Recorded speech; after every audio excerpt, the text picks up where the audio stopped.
In 1541, the Muslims of Granada sent a letter across the sea to the Sultan in Istanbul. It thanked one man by name, the honored minister, the sword of Islam. "We cried out to him," they wrote, "and he came. His name was Khair ad-Din.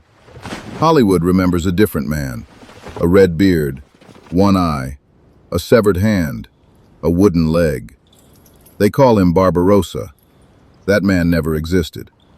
The real Barbarossa was an Ottoman admiral, and Catholic Europe feared him more than any legend.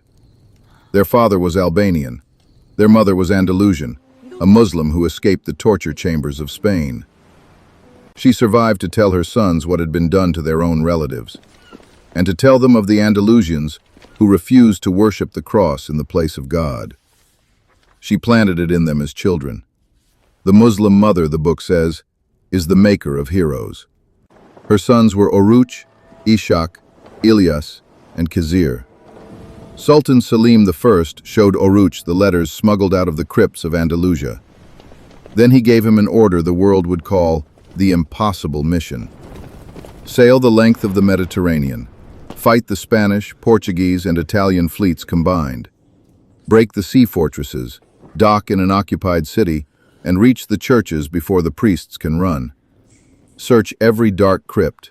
Free the prisoners, but do not bring them up until the sun is down, or the light will blind eyes that have not seen it in years. Carry them to the ships. Be careful, their skin will tear. Then empty the city. 6 hours from docking to departure, no longer. Sail in darkness, and not for Turkey, but for Algeria, so the enemy loses your track. The mission ends. Signed, Selim I. Aruj carried it out, then again and again, until tens of thousands of Andalusians owed him their lives.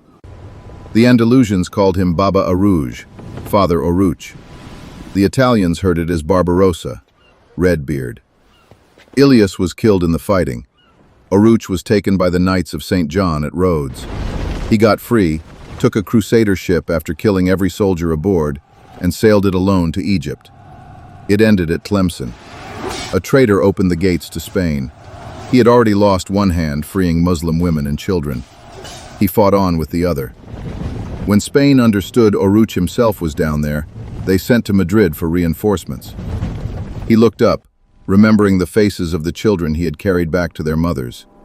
He raised one finger and spoke his faith as he fell. They were not content with killing him. They carried his head through Catholic Europe, and the church bells rang as it passed. But it does not matter who carries the banner, only that the banner stays raised. His brother Khair put to sea to answer for him. Tunis fell, Algeria fell, then the Balearic Islands fell. In Rome, Pope Paul III called all of Catholic Europe to arms. 600 ships, 60,000 men. Under Andrea Doria, the greatest admiral Europe had produced. Khair ad-Din met them with 122 ships and 22,000 men. The 28th of September 1538, Preveza. The book calls it the largest naval battle in the history of Islam. He drew his line into a crescent and let them come. In under 5 hours, the greatest fleet Catholic Europe ever assembled was destroyed, and Andrea Doria ran. For 3 centuries, the Mediterranean belonged to the Ottoman Navy. The takbir went up from Mecca and Medina, Jerusalem, Damascus and Cairo, Samarkand and Bombay. The Sultan received it in prostration and made Khair ad-Din commander of every Ottoman fleet in every sea. Back and forth across the Mediterranean, carrying people out. More than 70,000. Men, women, children, the old. His name was Khair. The Andalusians renamed him Khair ad-Din, the goodness of the faith. They never competed over an inheritance. They competed over which of them would reach the defense of Islam first. If these men were pirates, then how noble a thing a pirate can be.